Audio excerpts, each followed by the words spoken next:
What is going on, everybody? Welcome to Investing Bros. I might have been a little early there. We have got a great show lined up for you guys today. As the title suggests, there might be some people looking at the markets right now asking the question, should I be taking profit on my Bitcoin, maybe some of my cryptos? Well, we're going to talk about that all in this episode. Should you be looking for profit now because a big correction is coming? Is that a fake out? Could we be seeing prices go a lot higher? A lot of the reason why people are a little concerned today, you might even be wondering, Tim, why should we be selling our Bitcoin? Well, we are seeing on-chain analysis show that billionaires are taking profit, or at least there's less billionaires holding Bitcoin than there were yesterday. What could that possibly mean? And should that give you a scare? We're to discuss that and a whole lot more, because altcoins like AVAX are still pumping up 15% today, hitting those high targets. Look forward. I kind of wish I'd done an AVAX video today. I literally say in my video, I made a Cardano video today. Go check it out. Already almost 3,000 views, by the way. You guys are loving it. But if you haven't seen it, go check it out. But I tell you guys, in the next couple of days, I'm going to cover Solana, Chainlink, and AVAX. But AVAX is having itself a day up over $56.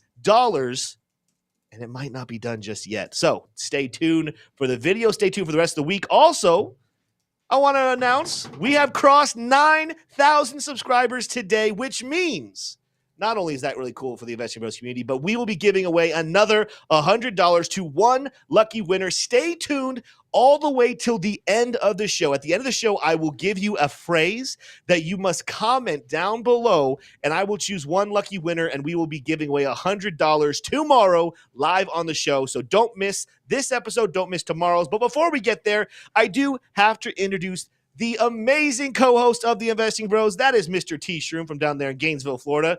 T. Shroom, how are we feeling today? Well, Tim, I'm going to be honest with you. I'm feeling better than I deserve. Good. Things are really clicking into place. It's popping. We're here. We're getting into the spring. For those of you who aren't have any college students in your life, it's right now. It's spring break for a lot of college students in the country. Gainesville's like empty. Well, it means that Gainesville is changing. It's evolving. We don't use the E word here in Gainesville as a college town. But overall, we're having a good time. Now, Tim, I've got a quote of the day here for us. Yeah. And some of you are going to get this, and many of you will not. Power comes in response to need, not a desire. You have to create that need. This is from Son Goku of the Dragon Ball Z anime fame. Tim, what do you think about this one right here? I was not a Dragon Ball Z guy growing up, so I can't. I don't know what episode this is from. I don't know what he's talking about. I don't know if this is a good character or a bad character. I'm assuming because he has blonde hair. I think they said that the blonde-haired characters are the good guys. I don't know. Yeah. Seems like there should be something racist about that in there. But all I know is I'm looking at a quote. I'm breaking it down mentally, what it could mean, and I'm trying to decide if I like it or dislike it. But I think I'm like it because ultimately, if you're not hungry, you're not going to eat. If I have no purpose when I go to the gym, then those are the less successful days to the gym. But when I go with that need, with that desire, when I have that goal in mind, like today I'm going to accomplish blah, blah, blah. I'm going to get closer to, yet that's when you have the bigger gain. So I like the quote. I don't know that much about Dragon Ball Z, but I like the quote. Hopefully he's a good guy, and I'm not supporting a bad regime. No, Tim, I would never put you in a position to support a bad regime. Yeah, I'm looking out for you here out in these crypto streets. You should have made that the factoid of the day. Is he a good guy or a bad guy? And how do you know that it's not the factoid of the day? Well, I guess we're just going to have to wait and see. Eric Wallen says his mom didn't let him watch it. You got that right, Eric Wallen. My mom did not let me watch it whatsoever.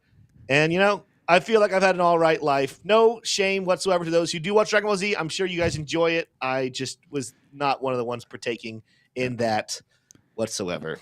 Yep. Did you watch Dragon Ball Z, T-Shroom? I was not allowed to watch Dragon Ball Z either. Okay, we're in the same camp. All right, good. See, stuff, those who watch Dragon Ball Z, they're tainted. That's why they can't get ahead in life. I'm just kidding. Put a 1 in chat if you were not allowed to watch Dragon Ball Z, or you don't allow your kids to watch Dragon Ball Z, and then we'll find some unity there. Let's go ahead and jump on in over here, T-Shroom. Oh, it's always fun. We're going to have a good day today, guys. Let's check out what's happening in the crypto markets. We got some green in the hours, some Christmas colors over here in the 24-hour chart. You know, we got some red, got some green. Bitcoin is down 1.63 in the last 24 hours. But ultimately, guys, not that worried. When we get to the chart section, I'm gonna show you guys what I'm seeing. I even in our members only trading group literally called where we would drop to because it's actually a very bullish move we had today. Don't be too concerned about the drop in price. Ethereum back below 4,000, just barely. Nothing to be too concerned about that much, but it is in the red today. This happens when you have consecutive bullish days and you're seeing upwards. Look at it, 90 days, 75% for Bitcoin, 83% for Ethereum, 43% in the last 30 days. Bitcoin has had a heck of a month. We're going to give them a pass on a red day, T-Shroom. You know, they've earned it. They've earned themselves a red day. They have. BNB still chiming up 2x in the last 90 days. Again, I thought BNB was supposed to have been dead, but here it is over $500. It's good to see. It's good to see for the space. Solana having itself a little bit of a green day. Not XRP, though. Oof. And we were celebrating them yesterday, too. But that's okay. You know what? They get a red day after having an amazing day yesterday. They were up 20%. So a nice 6% cool off. Not a problem. XRP, you're doing all right. You're doing okay. Cardano itself, you had a great day yesterday, down 4%. Dogecoin down 5%. Avalanche, though, as we said before, the biggest of the top 10 for sure, up almost 20% today. Good stuff. It's the number 2 biggest mover. Injective, though, another coin in our portfolio. Our portfolio is liking it. We had a good portfolio day today. Injective's in there, Avalanche near. I don't think we put Toncoin, but Ordi was your meme coin choice. So good for you, T-Shroom. And then Tia definitely in there. Let's see. What about our biggest losers? Any big losers on our portfolio? We did not include Litecoin. We have XRP on there, but again, it's okay. It had a big day yesterday. As a whole, our portfolio not that negatively affected. Polkadot kind of coming in there. Oh, yeah, and Cardano there, but, you know, smaller red candles. None of the big losers are on our portfolio list here, T-Shroom. So feeling pretty good. Let's check in on a couple other things before we get into the charts. Let's do it. iTrust Capital. This is ironic, actually, because we are literally actually starting an official partnership with iTrust Capital. We just don't have the link yet, so don't get it just yet. But you guys know, just so you know, going forward, we have partnered with, they're now a sponsor of the channel, iTrust Capital. Shout out to them. Great way to protect your Bitcoin earnings. Let's check out the Bitcoin Fear and Greed Index. It did not go where I thought it would go. And this is another reason to be bullish. Last night was the highest close. Let's really briefly take a look at the candles over here. Daily chart right here. Guys, it's not hard because, you know, we're in price discovery mode now, but highest daily close of all time, we close at $72,000. Just in case you guys are wondering why that's important, because the Fear and Greed Index comes out right around the same time as the daily close. But after being at 82 yesterday, it actually dropped to 81 despite the fact that everything went up. Now, I'm still looking over the long haul for moves to come back in the 90s to bring us maybe a little bit of cool down. If it's not going to look like the June 19, it's going to look something like what we saw here in August or even maybe in December of 2020. But this is a positive sign that price go up, but Fear and Greed Index go down.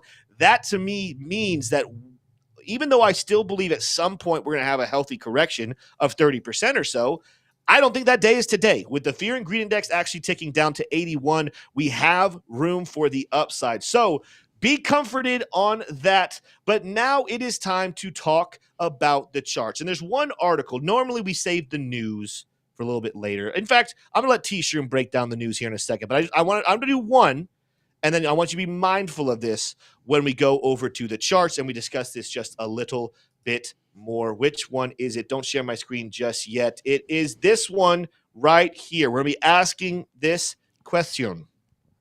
Why are the billionaires selling?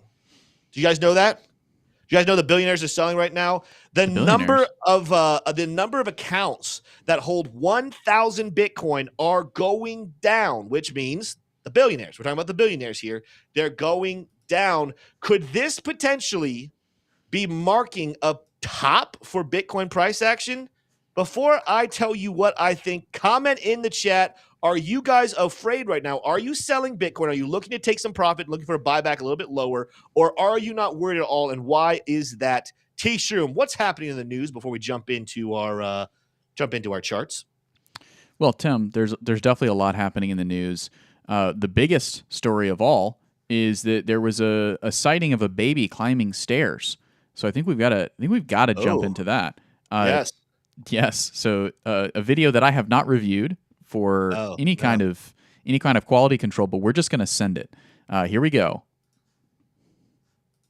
Oh, it's loading. Look at now that is what we call an anticlimax, and this is not something that we have very often here on the Investing Bros, but it's fun. There we go. There we go. You got it. Keep on going.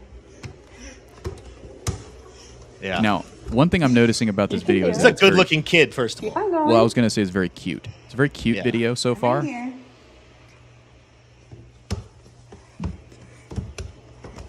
I'm liking the sounds, the pitter patter of the beats. Yeah. And now the shark onesie, I don't know if I would have gone that direction for this clip. Mama's got to change after this. Uh-oh. Sometimes when you're climbing stairs, you let loose a little bit, you know? That's right. Oh, yeah, buddy. Oh, yeah, almost there. Whee! Now, is that a pill bottle within reach of a child, Tim? Narcotics, they're a big thing. Yeah. Look at that face, though. That is the face of a winner right there. That's a face of a winner. Yeah, I joked. This is my Twitter post. I joked that this is exactly how I've been talking to Bitcoin over the last couple of days.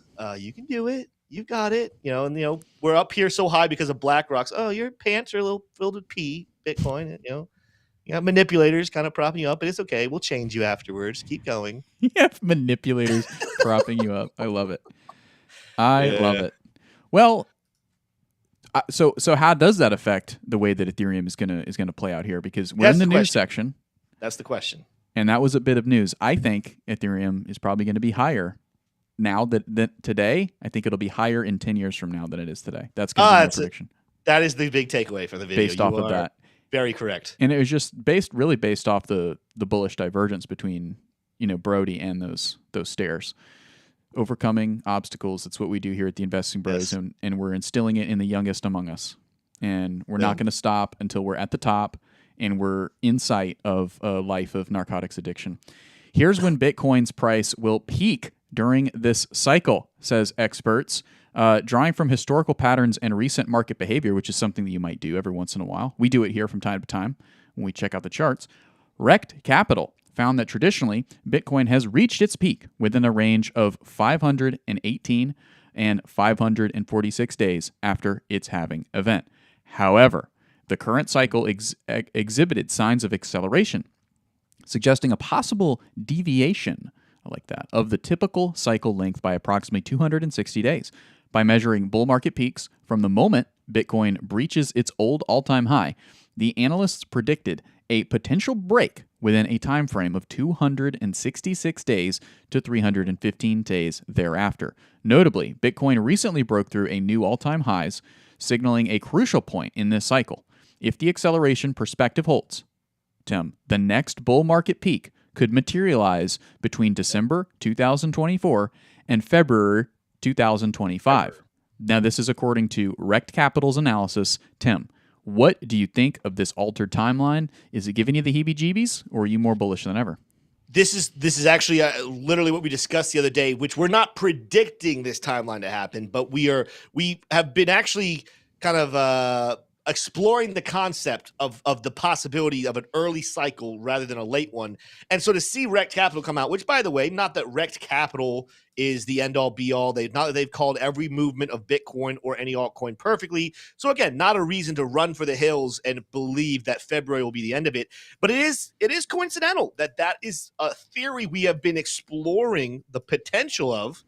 And then we have an industry like Rekt Capital, a company like Rekt Capital, actually doing the math themselves, looking at a lot of data and saying, well, historically, based off these movements, where we could see, this goes back to what I've been saying before. Everyone loves the statement, this time is different, when it means something more bullish or it means higher prices.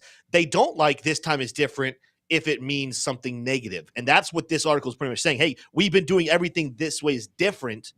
There's a chance that we also have an early cycle. Now, that's why we're going to be hoping for a delayed cycle, or extended cycle, as people call it. Super cycle. Super cycle, to go into later in 2025. And we'll keep that. That's why you guys got to keep watching the channel. You got to keep watching and paying attention to crypto being the news, the charts, because we will be watching what price and news looks like right there around the new year timeframe in 2025. But at this point, I think it's too early to give any type of confidence to that prediction. I think the expectation still should be late summer to potentially early fall should be the top of crypto. And I've given lots of reasons for that. We can explore that more later, but ultimately, not too worried. Just want to make sure to bring this to everybody's attention. Yeah, something along these lines, Tim. I wanted to point out is just because something happened in the past doesn't mean it's going to happen today, right? And I wanted to point something out here. I've covered it a couple weeks ago. First, when Bitcoin flipped the ruble. So the ruble is the Russian currency. That happened back here last time that happened, and it immediately had quite a pullback, about a 30% pullback. We did not get that at the same time, right? Now, Bitcoin this week flipped. We didn't cover it because it's not ultra significant, but this week Bitcoin flipped the Swiss franc, okay? And when that happened the last time, it was way up here. So it's a little scary. So ultimately, things can be lined up, and you can draw conclusions from data, but it doesn't mean that you should trade on those conclusions. What it means is you and that's why I didn't bring it to you all's attention. I'm bringing it to you now because this is how correlation being not equaling causation, just kind of further illustrating that. And to your point, Tim, I think that ultimately here it's still bullish, right? I think a super cycle is likely. It's something that I'd like to do a lot more research on, but I mean, we've known for a long time that Bitcoin has a potential. Bitcoin is going to have to add a ton of market cap, right, to reach 140,000. It's going. Where's it going to come from? It's going to come from bodies of money that does not behave like the buyers in Bitcoin historically, and therefore I do expect, and I think that we've seen a deviation from the normal 4-year cycle. We've got another story here, Tim, unless you had any thoughts on that. And to be fair, like you're also saying we've seen a deviation in a positive rather than negative. Because again, the article we're just getting out of is saying potentially we're going to see a bull market top with a bear market following February of 2025. You're saying, hey, I think we could be even safe into 2026. I think it is definitely bearish deviation at this point. Bearish deviation. Okay. I'm sorry, bullish deviation. Okay. Extremely bullish. You got to get those animals. You got to keep those animals where they're supposed to be here. You do. Sure. Just because it's early doesn't mean it's accurate. Just because it's early price movement to the upside and it's aggressive doesn't mean the market's wrong. That's kind of the way that I think about it. All right, let's move on to this next story here. Our friends over at the Securities and Exchange Commission, they're rustling feathers yet again. Yeah. SEC under fire, this time from Coinbase, as Coinbase alleges law breaking. Wow, that is very vague headline there, cryptodaily.co.uk. But let's read on. The SEC lacks statutory authority to extend the existing securities regime to digital assets. That is a classic argument here of why SEC has no authority in crypto. But if the SEC insists on plowing ahead with its congressional authorization, that decision must be made and implemented through prospective rulemaking, presumably through Congress. Let's see. The SEC demands that the industry comply with inapplicable, inept, and still evolving securities. This must be a very highfalutin lawyer who's quoted here. Securities law requirements, or else join the many companies now facing enforcement actions, including Coinbase. Yet the SEC refuses to conduct the rulemaking needed to set stable standards to show how it believes compliance with those irrelevant requirements is even possible and to provide a path to do so. So, I mean, these are very wordy but very strong arguments. In non-lawyer words, they keep changing the rules to be convenient case to case. They have no real structure for their decision making. Yep. They ultimately have just decided crypto bad. Why? Because of I said so is ultimately that's the 5-year-old's way of understanding what the SEC is doing right now. Yeah, it's like crypto bad. Why? Well, because usually we call stuff either good or bad, and we think crypto's bad. It's like, well, nobody asked you if crypto good or bad. It's like, well, we usually only have two answers: crypto good or crypto bad. It's like, well, that doesn't matter. You can have your opinion, but your opinion isn't applicable, and that's what we're seeing again and again proven in the U.S. judicial system. Whether we'll see it again with Coinbase, here, we're soon to find out, very, very soon. And so we'll be monitoring that one closely. Now we had a print today. U.S. CPI comes in hotter at 3.2%. Bitcoin price ready to fall? Asked this article here from CoinGape.com. But yeah, I mean CPI moving up higher. This is, in my mind, this is kind of a cut and dry interpretation. Jerome Powell is just less likely to cut, so higher for longer. But as we've seen, Bitcoin kind of doesn't care about the Fed all that much. We're going to get a decision next week, so we'll definitely be watching out for that. But Tim, what do you think about this CPI print? Has it got you shaking in your boots? Not shaking in the boots, but it's definitely something that we're watching. That you think that Jerome Powell's close to cutting rates, and ultimately his only thing he said in the last couple of speeches he's given is, "Well, we don't want to do it too soon and let inflation get back out of control." Well, guess what, guys? He hasn't cut rates, and yet inflation actually just slightly ticks back up. Now, we're not seeing the markets go crazy according to this. We're not even seeing the predictions of the Fed Watch tool. We haven't shown this tool in a while. Let's go ahead and share my screen here, T-Stream, so people can see it. We're seeing it definitively say it's not happening in March. There was a chance a couple of days ago. That's gone. March, we're gonna have a pause. So we'll still cover what happens in that meeting, but there's gonna be pause. Now May, which was a couple of weeks ago the favorite to get the first rate cut, it's now saying an 88.8. Let's go ahead and call it 90% chance we're going to stay paused in May.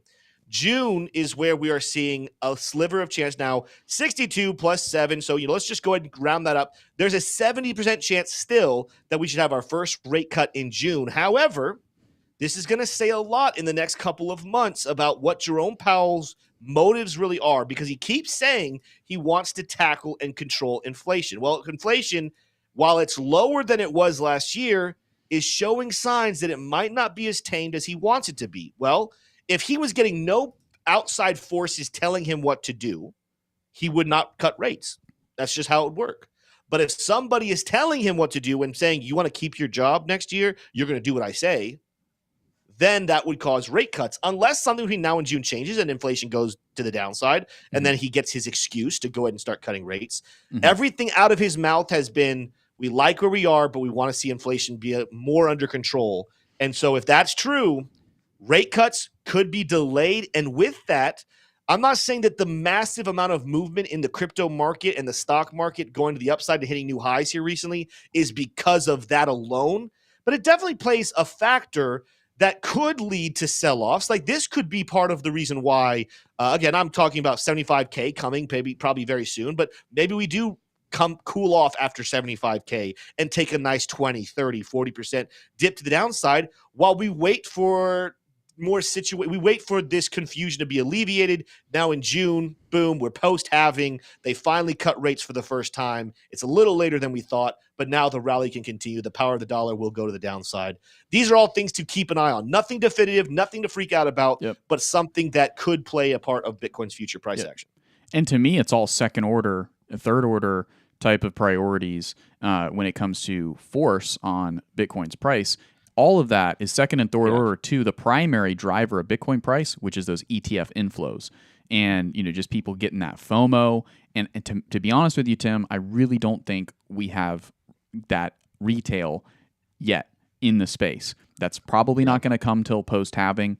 I think more and more people are starting to trickle in. I do think that force is accelerating, and that is going to be more money. But again, come back to the fact that a super cycle is, in my opinion, a possibility, and I would even say likely, just because we're going to have all that retail coming in at the same time that really big bags of buy-only funds are coming in and just saying, sure, take my money.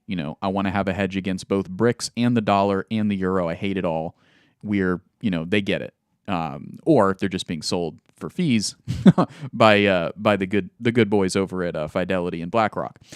In either case, Bitcoin goes up to the right. So I think that if we start to see a big slowdown in the ETF inflows, then we're going to start asking the question, okay, well, what are the other forces? And the Fed is going to come back into focus and be much more significant. I think right now, especially because they're not zigzagging, like hiking and then cutting and then hiking and then pausing. It's just pause. I think honestly the market kind of likes that. If you look at stocks, they're not doing bad. And why? It's because they have some certainty here. Higher for longer is bad for the banks, but it's not necessarily bad for corporations' finance department who are investing, saying, hey, they're telling us the playbook for the rest of the year. It's higher for longer. Let's adjust all of our business operations in the finance department for higher for longer. That's what it is. Now we have certainty. Now we can plug along and sell more widgets and book more service calls, right? That's the corporation's ultimate MO. If your finance department is just to find certainty and operate accordingly. And honestly, they're getting it. And I think the market is liking that. And a cut is just going to go that much further to probably boost the economy. I correct myself, not boost the economy, boost the stock market, and then the economy historically probably shortly after sees a little bit of I want to weakness. address that because there was a comment in chat from Delete Crypto. Thank you for the comment, Delete. I want to answer your thought here. It's always a question. You made a statement. I want to address it. But first, shout out to Crypto Pollo1, who just gifted 5 Investing Pros memberships. Shout out to Fabio, to Crypto. He got one. Oh, he gifted a membership. He got one himself. I didn't know you could do that. How do you get your own gift? Shout out to Crypto Pollo for the skills. Brian also got one. Crimson Caravan Company got one. And Dave Digital. Now, okay, I didn't know we were supposed to be giving them out to Dave Digital. Mm-hmm. You know, that's dangerous territory right there. But nonetheless, he has it. Congratulations to you guys. You guys will get to be a part of our Wednesday night. That is tomorrow, by the way. Wednesday night, members only stream going right after the live stream. Thank you to all of you guys for your support. I want to address the comment here from Dlee Crypto before we close the door on this subject and we get into the charts and we have a great show for the rest of the show. He says, Bitcoin will crash when Powell announced rate cuts. Look at each time cuts have happened in the past. All right, Dlee.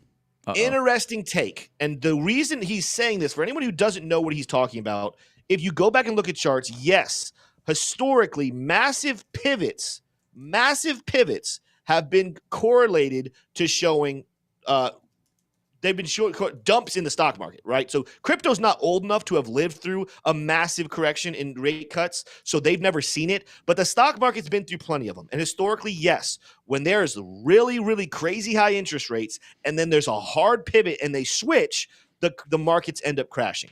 But let's address this because saying that there's a pivot in interest rate cuts is like saying if you go outside, you will track mud back in the house. Can you go outside and get mud on your shoes and bring mud in the house? Yes, you can. And if you live in a really dirty area, the chances are maybe higher that every time you go outside, you come back in with mud on your shoes. But all of us can logically say, just because you go outside doesn't mean you have to bring mud back in. You could have stayed away from the mud altogether. In the same case, while you see that correlation historically, Dlee, it's not a one-to-one ratio because you have to think about logically what is happening. Let's think about those times where the interest rates were really, really high, and then they pivoted in rate cuts and the economy crashed. If you're looking at them, the economy actually starts to go to the downside before they pivot the interest rate cuts. So in reality, the interest rate cuts were not something that caused a dump in the stock market, but rather due to those really high rates where businesses can't borrow money, they can't grow, it's really hard on the economy starts to flounder, the economy starts to crash, and the Fed has had to respond by saying, we're killing the economy. We need to pivot rates. We need to pivot and start cutting rates so that we can stop the bleeding, right? So in this case, it wasn't the pivot that caused the crash. It was the crash that caused the pivot. But when you look historically, there's several times where we pivot. It's not necessarily crazy because the interest rate didn't get high enough to crush the market, but we pivot and start cutting rates and the economy goes up because borrowing gets easier. If the economy is not in a tailspin, and you cut rates, nothing bad will happen. If the economy starts crashing and then they cut rates, the cutting of rates had nothing to do with it. It's actually an attempted solution, but I actually, in a conversation I had the other day with some good friends of mine who are in the second world, historically it takes 6 months to 12 months, so 6 months to a whole year before you actually see rate cuts aid the market, aid the economy. So if you respond to a fall in the economy and you cut rates, you still got 6 to 12 months where all of your rate hikes in the past are hurting the economy. So in this case, this might be a time frame where this time is different. The world is different. I'm not going to propose to be the expert who can solve this problem perfectly, but despite having all-time high debt, the economy is not necessarily in a bad place. We could make arguments for it getting into a bad place, but this could be the first time where instead of cutting rates in response to a falling economy, the Fed actually decides, you know what, good enough. Let's prevent the economy from going into a tailspin by cutting rates and propping up businesses, propping up, lowering the value of the dollar, and ultimately bringing value to commodities, but not necessarily leading to the demise of the economy. So I want to make sure people understand that. Historically, yes, when rates pivot, markets crash, but it's not a perfect one-to-one ratio. It's not a causation. There's a lot that goes into them that this time should be and could be extremely different. Yep, absolutely. I think you said it pretty well, Tim. I think we can move on. But ultimately here, it's not so cut and dry, and there can be rates, there can be cuts for different reasons. Ultimately, let's take a look at the inflation rate. I've got it pulled up here. You can see we got up to as high as 9.1% back here in June of 2022. Okay. And then we've come down, and we want to get, the Fed wants to get this rate down to 2%, which is the highlighted, what looks like probably a line of support. It's just a highlighted target. That's what the Fed wants to get it to 2%. Mm-hmm. Right now, you can see it's finding support, and we don't want it to find support. We want it to come down. It's finding support here at 3.2. And with this latest print, I believe that is into this data. So, it's troubling, it's worrying. The Fed's going to stress out about it, but ultimately, it's in a way better position from an inflation standpoint than we were, 6 to 12 months ago. Now, if this starts to tick up, right, because it's consolidating now, and we know sometimes that can be bullish or can trigger a movement to the upside. If inflation does start to tick up, that's bad. That's really bad.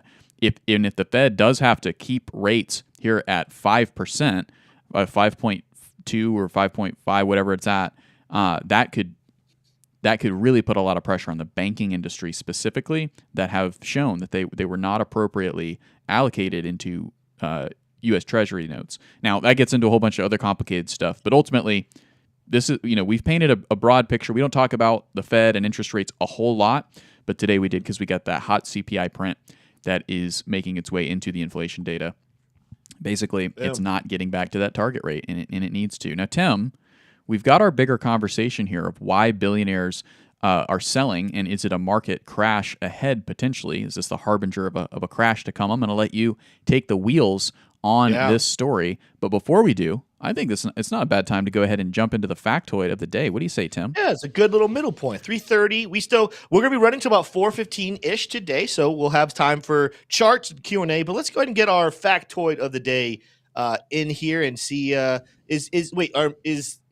I even wait for Gia? Is Gia in chat today? I haven't I seen. I may need to delay. Oh, I might not get the answer right if Gia's not here. Tim, have a little faith. Yeah. Okay, here we go.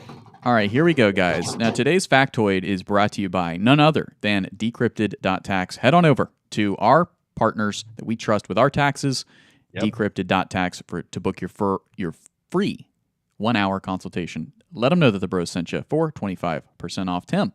In reference to the over 9,000 Dragon Ball Z meme, which famous fighter sported an over 9,000 t-shirt at WrestleMania 31?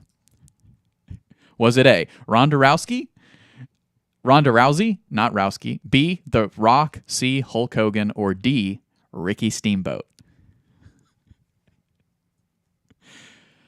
Here he goes, Tim. Look at him go. You can see those feel like wheels turning. Hulk Hogan would be too old to represent. I don't know. I feel like he wouldn't do that. He has also his whole brand with the Austin 316 or whatever, so I feel like that's what he would always wear. The Rock, I think it's going to be Ronda Rousey or Ricky Steamboat, and I have no idea who Ricky Steamboat is. Okay. So, A, Ronda Rousey? I don't know. This is not... Not The Rock? You didn't say anything about The Rock. Oh, again, he has his own branding too. Like he owns company. Also, when was WrestleMania 31? Was that like 10 years ago? Was it last week? I have no freaking idea. You got to know this stuff, Tim, in order to get these stuff right. You need to be expanding out your knowledge set, Tim. But you got it right. All right, there we go. Check it out. There she is. It's over 9,000 on her shirt. The Rock was pictured there, so I was hoping you picked The Rock. The factoid elf, I should say, was hoping you picked The Rock. I see the connection now. The elf heard it. We are over 9,000 subscribers today, so that means $100 given away. Then you had the meme, and the elf heard your inner thoughts and said, "We need to have a Dragon Ball Z theme today." I get you. I got it. Tim, you're tracking. I'm with you. You're tracking. It's almost like you kind of keep track of complicated things all the time. Here we go.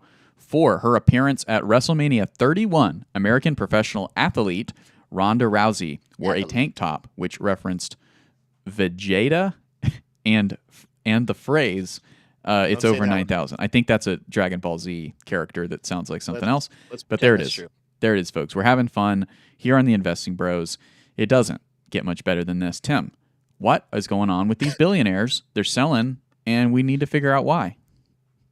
Oh my gosh. Dave Digital says, I am now dumber for listening to the Factoid Elf. You never know. Again, you never know when your life will be threatened, and they'll say, who was wearing a Dragon Ball Z shirt in WrestleMania 31? If you say it correctly, we will let you go. And then you're safe now. So. Hey, what do you think the metaverse is going to be? Okay, it's going to be a lot of that kind of stuff. Haven't you seen Ready Player One? Yeah. All right, let's get into the markets here. Will Bitcoin be crashing right here? Now, we mentioned earlier the billionaires are selling off. The problem is, though, before we even go to the charts, the problem is, did you guys know that you don't necessarily have to just be selling and taking profit to have those numbers go down? In fact, there's actually a lot of incentive for billionaires to not let people know how much Bitcoin they actually own. Of course, we know as regulation becomes a thing that's heavily talked about, they'll go after, with the taxes especially, they'll go after the larger accounts. So it's actually a pretty popular strategy and move to, once you've become a billionaire in Bitcoin, and then we're talking about close to 1,000 Bitcoins being owned, to diversify and create several different wallets. So while the metrics are showing you that we're getting less and less billionaires, the truth is, while some might be taking profit, there might be a heavy amount of them just creating multiple wallets as to not be the main targets of regulatory scrutiny. But when we come over to the charts here, T-Shroom, let's take a look at what is happening here. Of course, we didn't just double top here more recently. We have now broken up as high as $73,000. I told you guys yesterday I feel pretty confident about a move at least to 75 before we talk about correction. The next one after that's going to be about 80K. But today we did sell off, and we came right back down below $69,000. However, I want you guys to know that this is extremely, extremely bullish for the price of Bitcoin. Why? Well, this level right here, yes, we wicked a little bit below, but that $69,000 level ultimately was former resistance. And as I have said over and over and over again, one of the most bullish things you can do is flip resistance and turn it into support. In fact, yesterday, while it wasn't the main part of my Bitcoin technical analysis, I did tell you guys to keep an eye out for a potential move to come back down and flip somewhere in this area around 69,000 for support. Well, guess where we came down and actually found support is the hourly 155 SMA. Now, if you guys are going to ask me, Tim, why are you looking at the 155 SMA instead of like the 200, the 50, the 100, just like everybody else? I don't know why the 155 SMA is so important, but take a look at it. Take a look at how many times that line is close to being almost perfect support or resistance historically. Sometimes you see a little bit of wrestling around it, but as a whole, there is something about the 155 SMA, whether you're looking at the hourly chart, if you're looking at the daily chart, you're going to find so many times where we find price action bounce off of this level. So it's something I don't always have pulled up, but today I thought it was important to have it pulled up. I also used it earlier in the video on Cardano, where it's doing something very cool over on the weekly chart. We're not yet above it, but if we do get above it, that could spark some really bullish price action here. We have been using this 155 as support, even though we wicked below it over here. A lot of support in this range back here earlier in March. Again, here just a couple of days ago on the 10th. And once again today, even though we had a scary moment, ultimately, we did two things. We back-tested former resistance, turning it into support. And also we came back down to that 155 SMA on the hourly chart. You do love to see it. Let's take a look at what the oscillators are saying, though, in terms of this price action. All we did was really get them nice and low once again for another push to the upside. This is the hourly chart where you did see massive cools off on the oscillator, but now we're starting to see the bullishness come back. The money flow, now keep an eye on this, though. I do have to point out there is a trend right now in money flow that's that's moving to the downside, that's either squeezing the money back down, but because the price is going up, look for potential a breakout to happen on the money flow as a whole. You guys can see even that little trend assistant, it's declining very, very quickly. It does look like money flow is starting to pop back up here on the hourly chart, but I will want to see the money flow stop setting these lower highs. Not something you see very often. A lot of times it's splotchy, but this is very clear to see since back here on March 4th. We are consistently setting lower highs in that money flow positive. Let's get that flipped back above the trend assistant, and then we can talk about massive bullishness. Let's see what's happening up here, going to longer time frames on the 4-hour chart. You can see here it kind of bearish cross right here on the MACD. So there's a chance that could be a sign that we do need to cool off, stay a little bit. Maybe we're not popping up to 75 in the next couple of days. We're just going to kind of try sideways, maybe stay around this line. Instead of maybe here a couple of weeks ago where we were rejecting and trading sideways with resistance, we might see a little bit of an accumulation phase, staying close to this level for a lot of people to accumulate, where we use it as support. And then there will be a big decision that will come into play. Hey, do we break to the upside? Do we break to the downside? But ultimately, the larger time frames on Bitcoin, I'm not necessarily too concerned with them. Money flow is still extremely positive out here on the daily chart. Oscillator cooled off, but now is just giving us a reset. Guess what that looks like right there, ladies and gentlemen, when you have the price move to the upside and the price of the oscillators move to the downside. Yes, you're setting yourself up for some bearish divergence that should get some rejection coming soon. However, it's a reload for another push. That's one of the reasons why 75 is still kind of my choice right now for the next level to watch for it. Maybe potentially take some profit.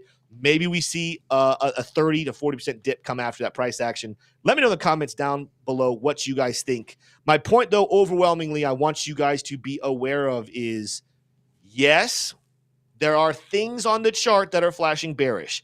Yes, there are things in the news that are going to come to get you to FUD out. But what I will say historically, especially during these bull markets, especially when price is just going to the upside like it's crazy, a lot of times you see FUD articles be the signs that the price is not over. It's actually the day when everyone is bullish, when no one wants to say anything negative about the price of Bitcoin. Those are the days you should be afraid. You should be worried. You should be considering, am I about to enter into a bull trap? But I love when I open up the news and the price action has been bullish, but everyone seems to be very skeptical. That makes me sit back and believe this rally is just not over yet. T-Shroom, before we keep going on, and I don't know how much more we have before we can get into some Q&A, which is going to be awesome to have maybe a half an hour of Q&A. It would be very, very fun. Any thoughts you have about what you're seeing on the Bitcoin market right now? Any altcoins that you're looking at that is just blowing your mind right now that you're seeing on the charts? Yeah, Tim. Well, I've actually been really curious to see what the computer has been saying about our subscriber level. And you might notice that on my screen, it says that it's...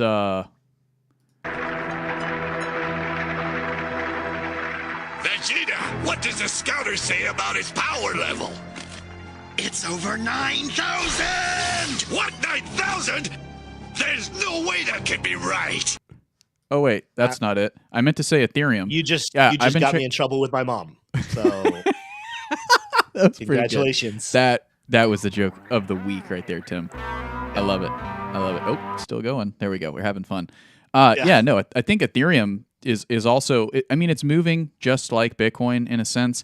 It's been having these wicks, these like dramatic like paint, dripping from a wall wicks. But what does that do? It just makes it less overbought. And back here, I was pointing out on the 9 a.m. show in March 5th and then February 29th, you can see it got to these overbought levels that kind of, brought in a correction. We did not really get to an overbought level to bring in a correction. We still got it and still got bought.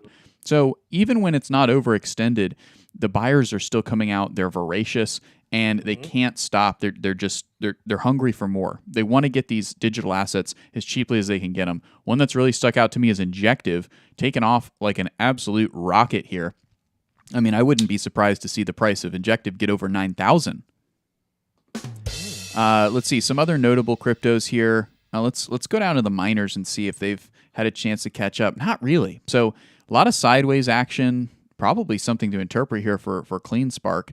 Maybe a little bit of a Bart Simpson pattern starting to emerge, perhaps.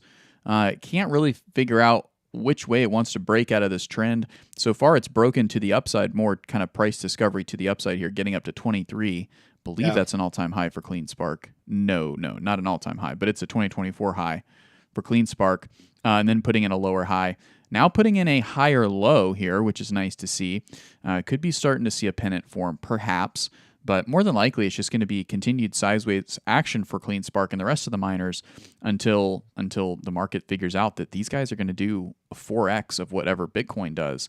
That's still what I'm maintaining. That's still my opinion. So rather than, we talked about Injective, we talked about Ethereum, but honestly, it's those mining stocks that I think are some of the most underbought. Of course, Ordi up 11%. This is one of two meme coins that I hold. And my strategy with meme coins is just buy them and hodl them and sell them, probably towards the end of maybe 2024 this year, if not a little later. But that's kind of the way I'm thinking about it. What you'll notice today is it's not the meme coins at all. I mean, Dog with Hat down. These are, and it's not even really AI. It's a little bit AI, but it's mostly just honestly, layer it's just ones.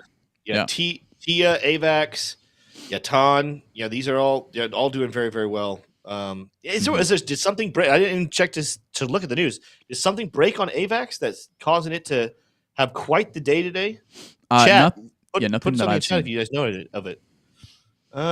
No, I don't know. There's no like crazy announcement or any partnership, but maybe something behind the scenes that'll be maybe announced. Sometimes you see it. Sometimes you see the rally, and then everyone's asking what happens, and then like the next day something gets announced. There was a behind the scenes partnership. That they didn't want you to get any of those gains is ultimately what happens. They want the gains for themselves. Yeah. I'm gonna continue to kind of look at that, but Tim, we do have a couple of requests already. Manta is one that we've got a request for. I saw that one. The ticker for Manta is what? I think it's just Manta, MANTA. Oh, it's just that simple. It's just that simple. Okay. Well, sometimes tickers. Yep. Here we go. Manta breaking out for sure over here, but he said all-time high. It's all-time high compared to reasonable price action. Also, I don't love this chart. Let's go see this one as a whole. Manta's not that old of a project. For some reason, I thought Manta was a lot older than what this chart is showing. Either way, looks like it's not all-time high, but I want to start by saying, T-Shirt and I are actually having a conversation about this earlier today. While I'm going to do some TA for you guys when you guys ask about some of these newer projects, ultimately, to feel confident about some technical analysis, you really need to see at least a good 2 years. I would say 2 years of price action tells you it's not just a flash in the pan. It's been around here for 2 years. There's something happening. When you see these projects that popped up, I mean, this one was popped up in 2024, at least on the charts.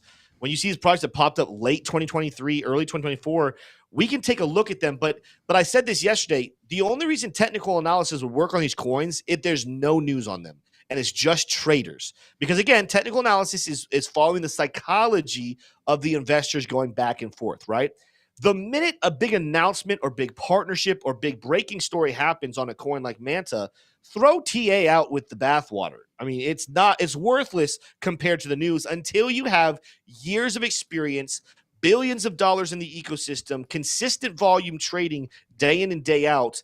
It is hard to do TA, but I will do the very best I can to tell you what I'm seeing. Daily TA, worthless though. Not enough candles on the chart for me to really talk about anything.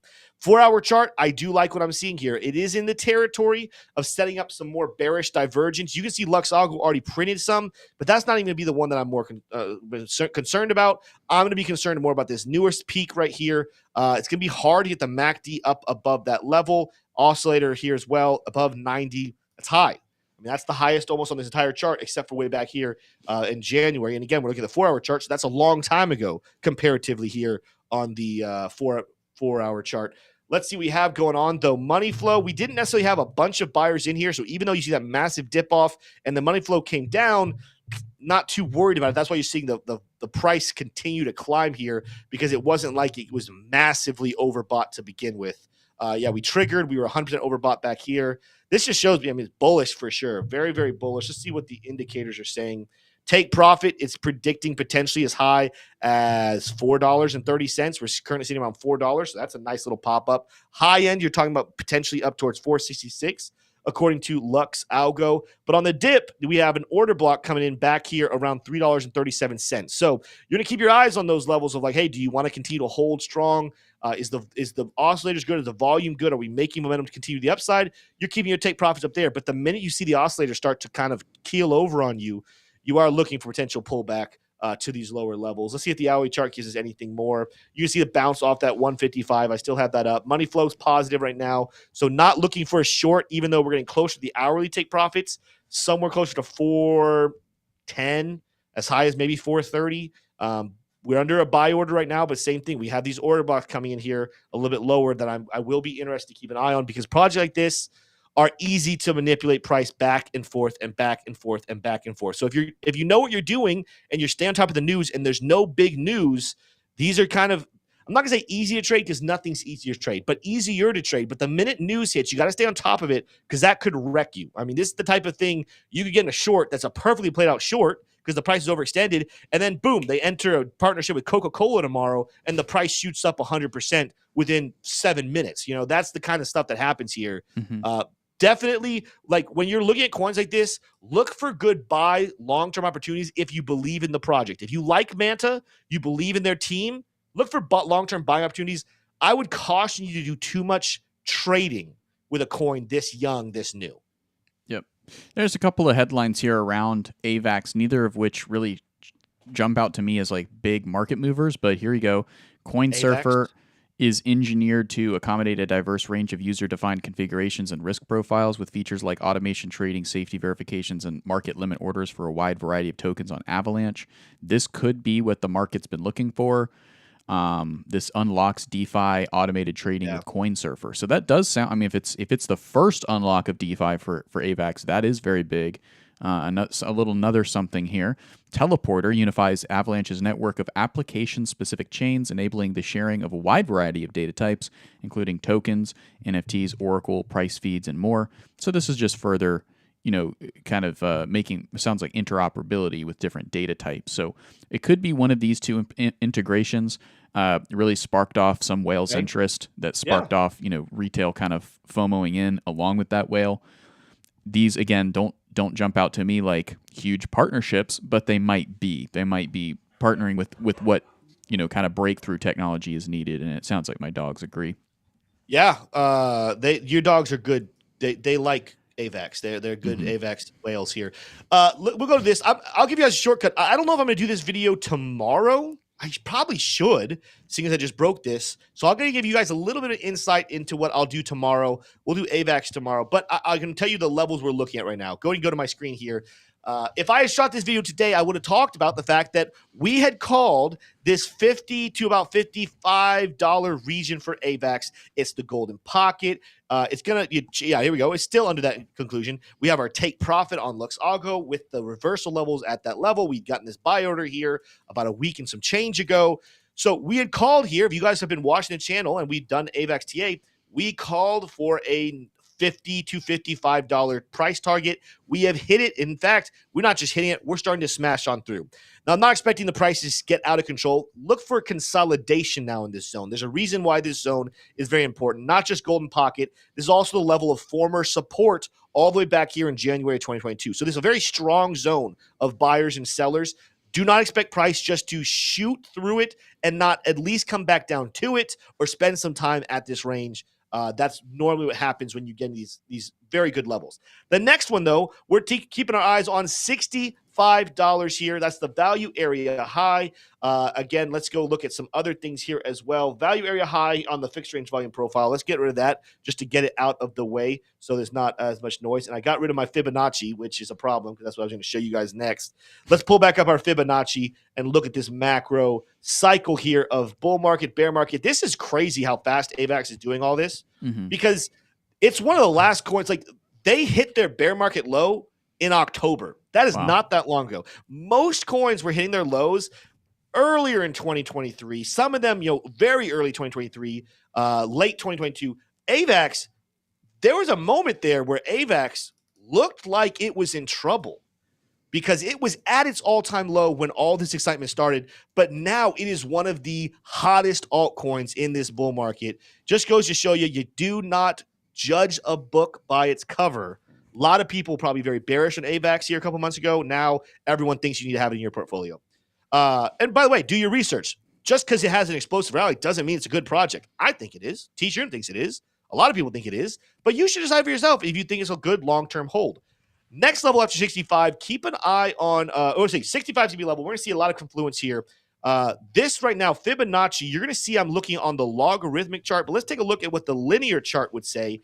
Do we have the next significant Fibonacci level, 0.382, right there at that same $65 level? You can see it corresponds with that red line. So multiple confluence happening here. Former support level, Fibonacci, and fixed range volume profile. Key levels to keep an eye on. 65 cents should be your zone that if you're looking there, you're like, all right, maybe I'm looking for a long opportunity to get up there, or maybe I want to take some profit at $65.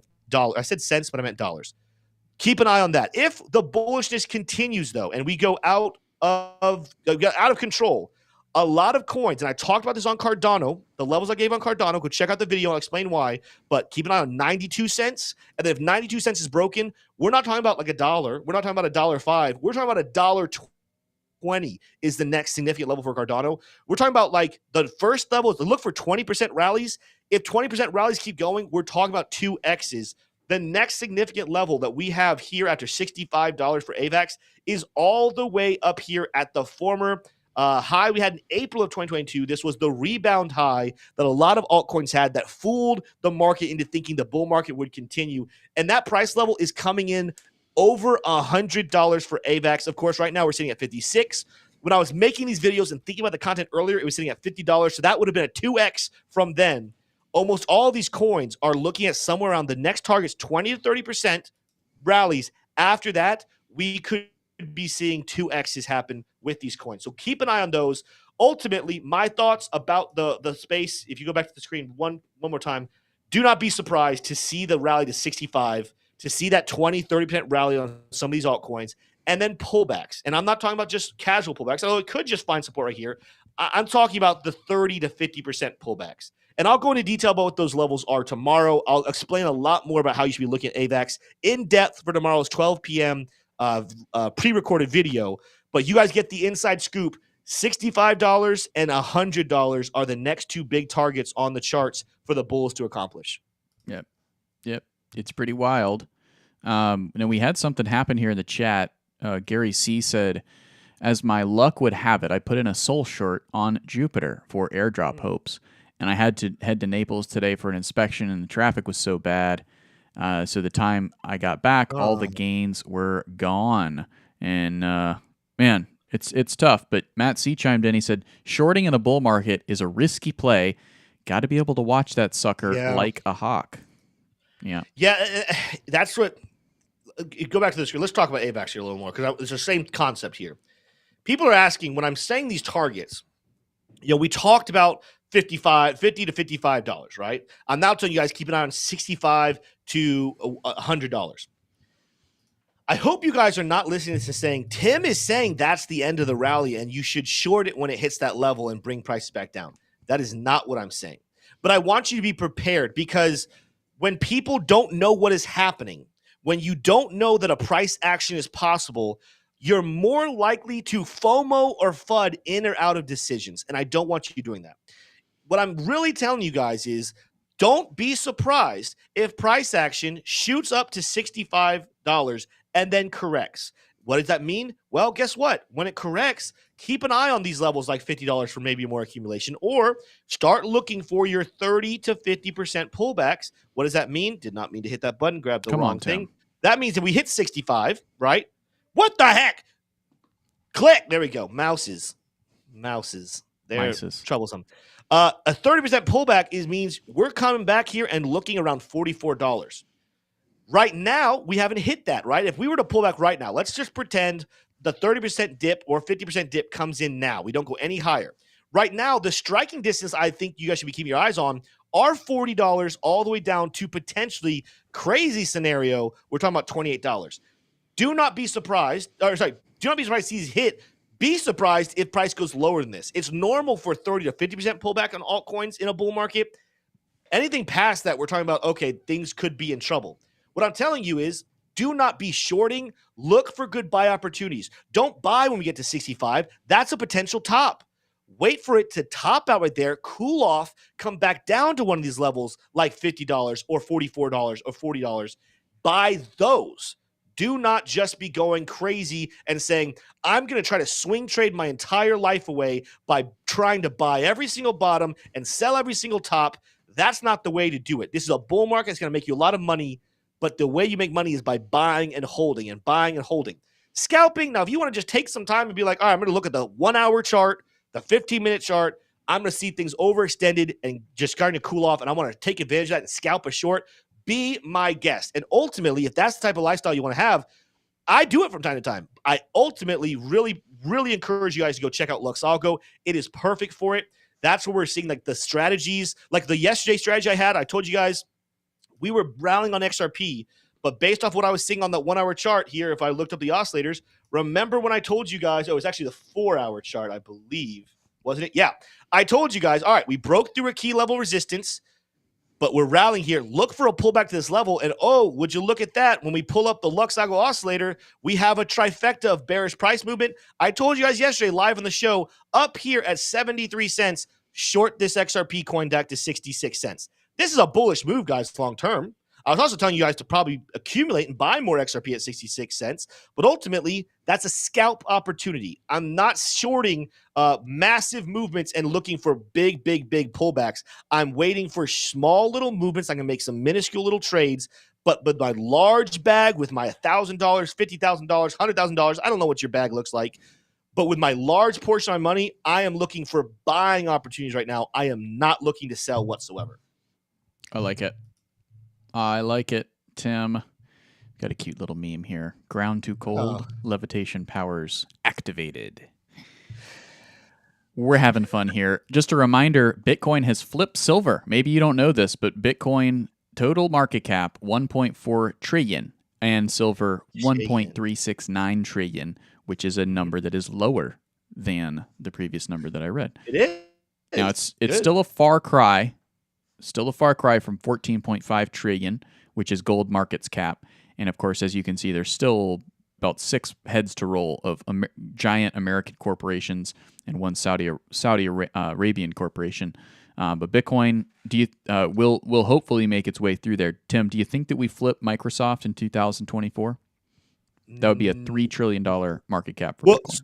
Remember, so while I think that Bitcoin will go above 3 trillion in this bull market, that doesn't mean Microsoft will still be sitting there. You could see Microsoft get closer towards that 4 trillion. I think it's true. I think realistically, we're talking about they're going to be pretty close to neck and neck is my expectation. Mm-hmm. Outside chance it passes it. And in fact, if we get to 200,000, 250, then yes, it'll pass it. But if the more realistic expectation of 150 to 200 happens, we're talking about a market cap of Bitcoin somewhere between 3.3 to 3.5 trillion. Microsoft won't still be sitting at that same level. It will have increased itself. Yeah. If we can get, I think the measure to beat, let's go 4.5. I think if Bitcoin get to 4.5 trillion in market cap, I think that should be good enough. I need to look at Microsoft market cap movements as a whole, but that could be good enough to surpass Microsoft. Yeah. Well, did you see that? Did you see that picture of Microsoft kind of in fear of Bitcoin coming for its market cap? Yes, I'm going to see it now. There we go. Had to hide. Had to hide. Let's check out. What do you got in chat? More questions in chat. We got a couple more minutes here. Matic. Yep. Matic. We should be talking about Matic more than we are.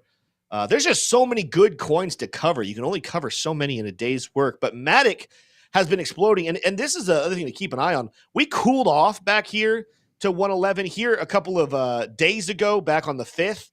You know, we had a decent little pullback. I'm guessing this is going to be closer to 20% because that's what like almost everything else was. Yeah, 17%. Big dip, right?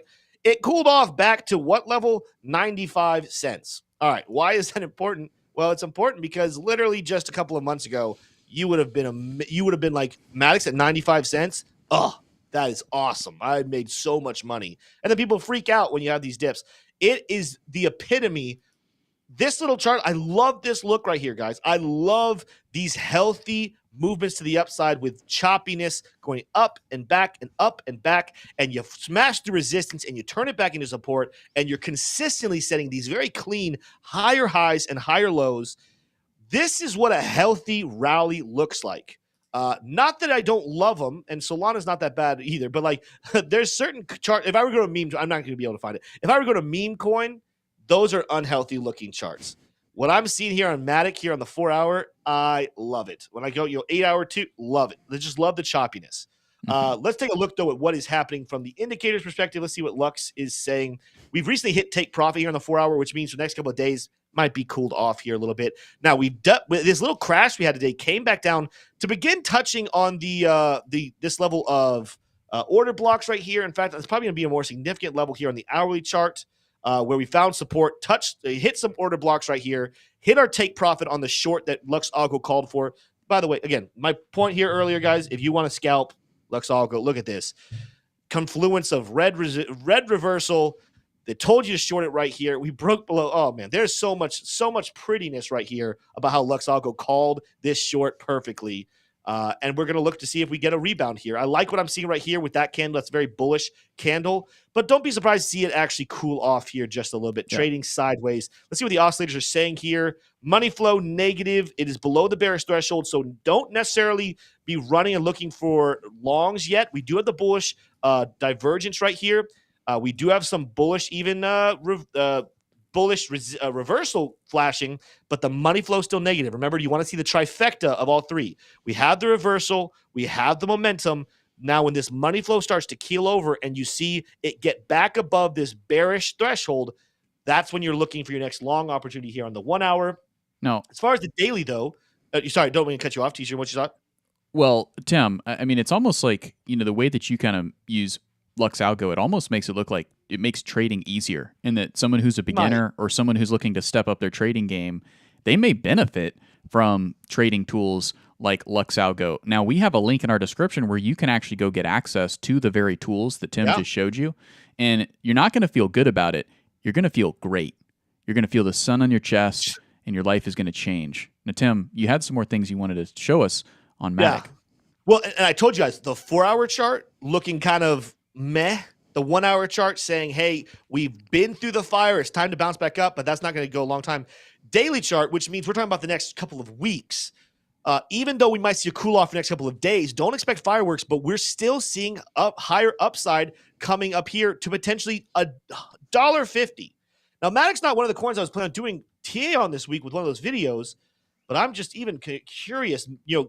Lux Algo telling me money flow positive, oscillator positive. We aren't respecting the bearish reversals right here.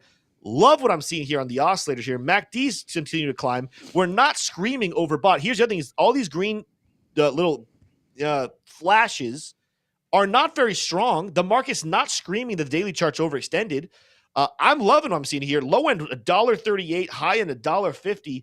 Let me turn this stuff off and see what even, just from a support and resistance zone, what we're looking at here. Guess what? We're talking about the high from back in February 2023. That was the real excitement here on Matic. I can't remember which partnership was which, but one of these they partnered with Disney. One of them they partnered with Coca-Cola. Two very big movements in Matic, but it made the coin massively overextended. Like this was one like, hey, good for you, Matic, but you have no business at this point in a bear market being $1.55.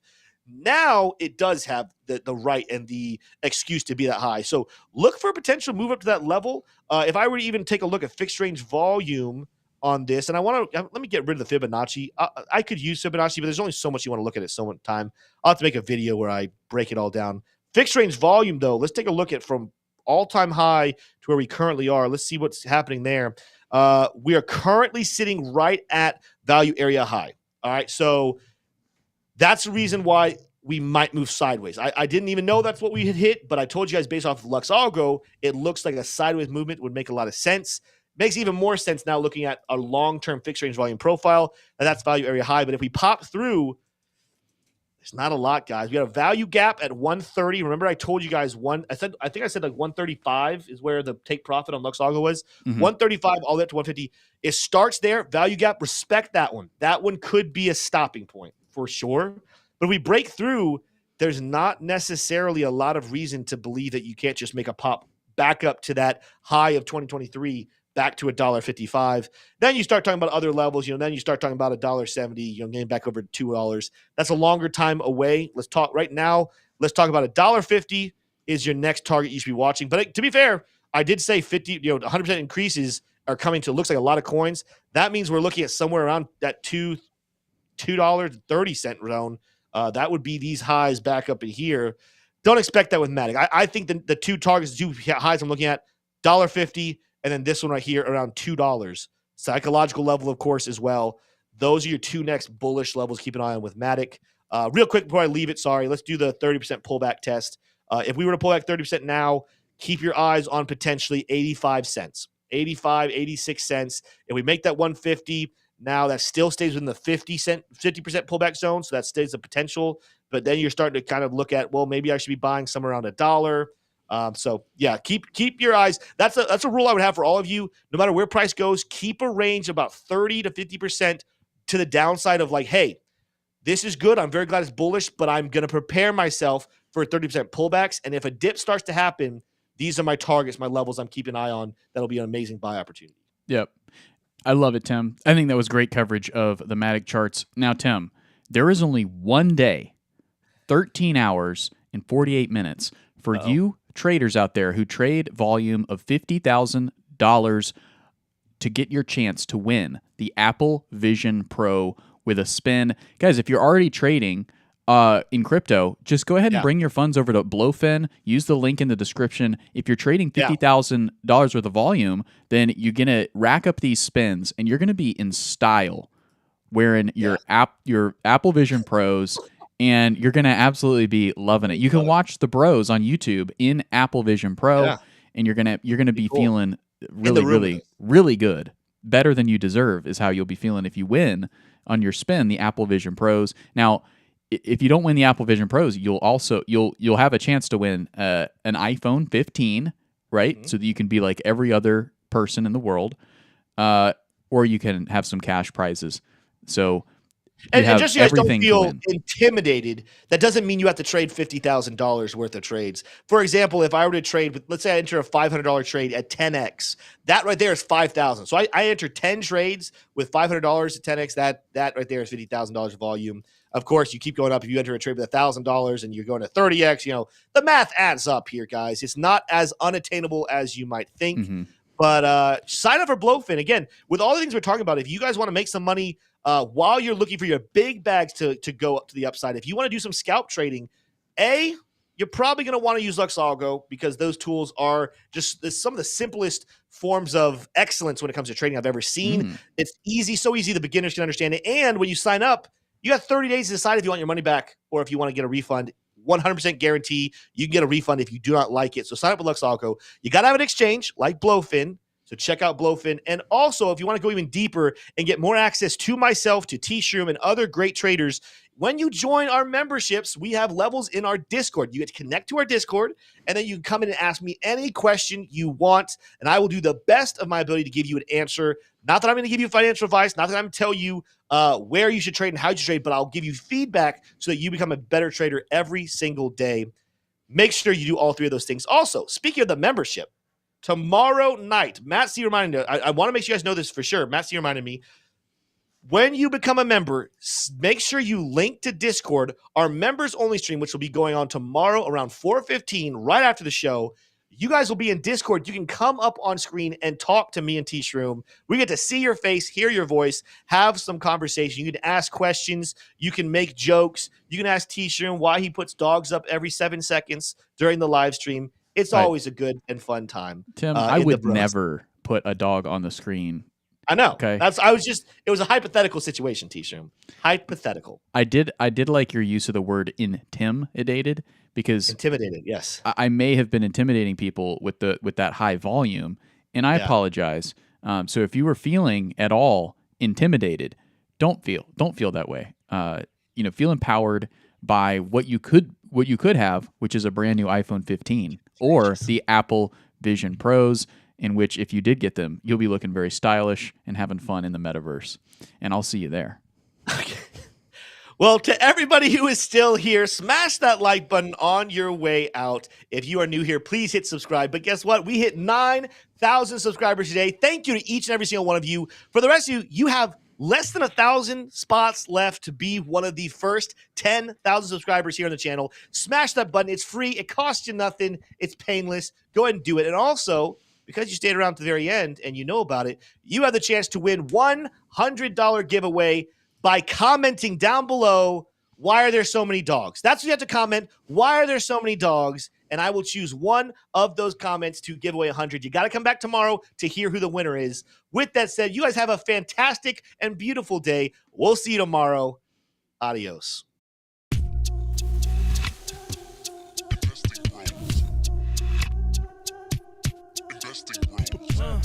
Trying to make paper, turn that better to cake. Money like Lego, connect the dots stack bank. We are investing bros. We are investing bros. Army pipe, lethal on trade. Entries and exits, worthy of praise. Tim, the professor of the TA. Shout it out loud on the PA. T-Shrooms News got the word. Doing better than what he deserves. Beamer, leave no evidence. Soon fly coop with his dividend. Trying to make paper, turn that better to cake. Money like Lego, connect the dots stack bank. We are investing bros. We are investing bros. Investing bros.